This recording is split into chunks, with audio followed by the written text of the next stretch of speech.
ഒരു പാല് വാങ്ങിച്ചേക്കാം.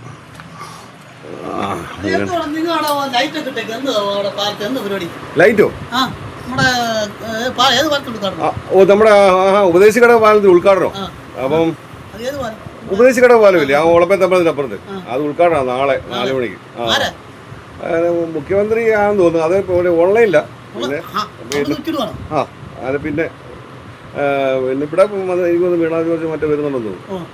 കറക്റ്റ് അറിയത്തില്ല. ഏതായാലും നമ്മുടെ ആ ഇത് ഒഴിഞ്ഞു. നമുക്ക് അക്കരെ പോകാൻ ഒരുപാട് നാളത്തെ ആഗ്രഹമായിരുന്നേ, ഒരു പാലം. അത് നടന്നു. എനിക്കൊരു കയറി പാലം തന്നോട്ടെ. ശരി. അത് പിന്നെ വീഡിയോ ഇടുന്നുണ്ട്. അപ്പം വീഡിയോ ഫേസ്ബുക്കിൽ ഇടുന്നുണ്ട്. അത് കണ്ടാൽ മതി കേട്ടോ.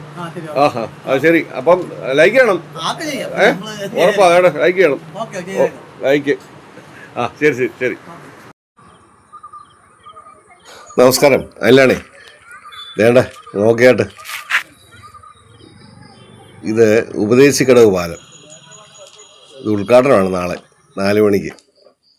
നോക്കിയാട്ട് ലൈറ്റൊക്കെ ഇട്ട് നല്ല കുട്ടപ്പനായിട്ട് നിർത്തിയിട്ടുണ്ട്. ഇത്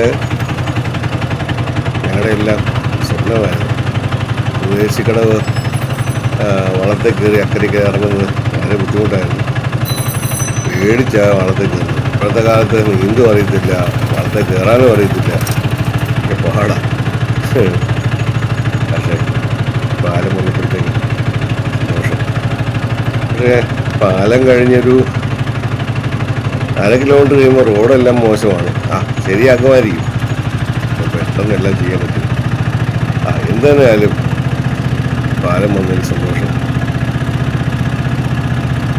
നാളെയാണ് ഉദ്ഘാടനം. ഉദ്ഘാടനം മുഹമ്മദ് റിയാസ്.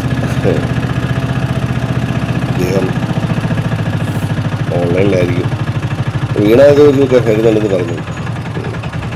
സത്യം പറഞ്ഞാൽ ഞാൻ നോട്ടീസ് കണ്ടില്ല. എന്നാലും എന്താണെങ്കിലും പാലം വന്നു വളരെ ഉപകാരം. ഓക്കെ. പാലത്തിനക്കരെയാണ് സ്റ്റേജും കാര്യങ്ങളൊക്കെ. അതിന് ഒരുക്കങ്ങൾ നടക്കുന്നേ ഉള്ളൂ. നാളെ ഇച്ചിലൂടെ നന്നായിട്ടൊക്കെ വരും. ഇത് പമ്പാനദിയുടെ കുറുകയാണ്. നോക്കിയായിട്ട് നല്ല വളരെ വലിയൊരു പാലമാണ്.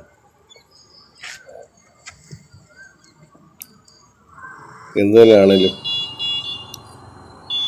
ഇത് ചെങ്ങന്നൂർ ഭാഗത്തേക്ക് പോകാനാണ്.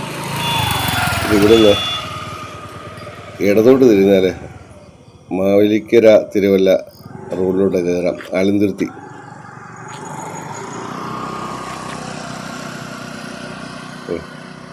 ശരി.